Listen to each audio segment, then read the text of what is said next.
I just woke up from the most glorious nap. I don't even know my name anymore, but I did remember that I have to film before sundown because I don't have any fancy schmancy lights. And last year, 4 years ago, when I had to give up, I would film at night and the video quality wasn't what I wanted it to be. This is the incorrect energy for a YouTube channel. I'm trying to be doubling my subscriber count. My filming before sundown has nothing to do with some weird curse where I turn into an ogre like Fiona. But low-key, she was a beautiful ogre. Why is everyone hating? When you're used to ogre Fiona and you see human Fiona, especially after like the second or third movie, you're just like, this human Fiona looks so frail and weak and racist. Can I say that? She looks like she'll insult your entire family, basically. Or like give you a backhanded compliment, like, you're so pretty for an Arab. I like Ogre Fiona better. Speaking of equipment, at what point do you start investing money in your hobbies? And at what point do you know that your hobbies are concrete enough and are worth investing money in? Because my setup right now, I'm looking at a selfie stick connected to my phone, like propped up, filming on my phone, if you haven't realized that's what I was doing. And it's not like I have a microphone, it's not like I have any amazing editing software, I don't have the appropriate lighting and the big lights and the stuff, I don't have a viewfinder to see what I'm doing. I guess I'm just thinking a little bit about at what point do you start investing money in your hobbies and at what point do you start accumulating the stuff that goes with it? Because you can imagine, if you're kind of interested in a lot of things. If I was kind of interested in scuba diving, I'll buy all the equipment but then not really use it that often, so it's not really worth it. Like if I got into golfing, like, inshallah la, but if I ever go into golfing, if I buy all the golfing stuff and then only go once every few years, it's like, was that worth it? Not in terms of money-wise, I mean, yeah, I guess, but in terms of space and like clutter in your own life.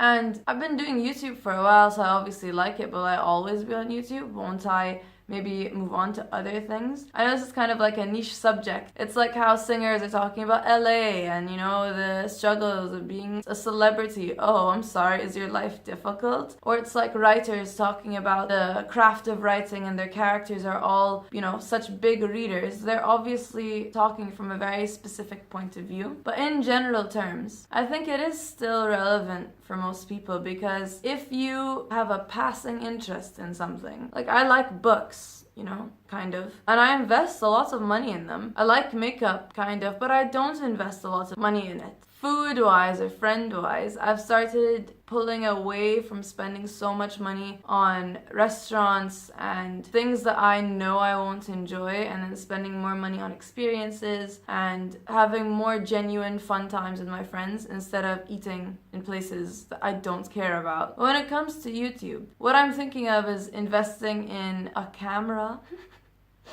Oh, poor me. And maybe another SD card because this is all on my phone and eventually it starts to take a toll on like my memory. Not my memory, the memory of my phone. And I'm actually thinking of getting a GoPro camera because I feel like that would be really nice. And what I really want to do is like film a time lapse. And every time I've tried to film any time lapses on my phone, they never ended up exactly how I wanted them to end up. And I realized that I do this a lot where I have an idea to do something or I have an urge to do something and I kind of keep that urge for a long time. Kind of like, I guess, how pregnancy works, where like it's just developing and like, I don't know, do I want it, do I not want it, what? Where I'm not sure what's going to happen and I don't know what's going to come out of the idea. And some of the ideas are birthed into reality, when some of the ideas are forgotten about. Do I know how pregnancy works?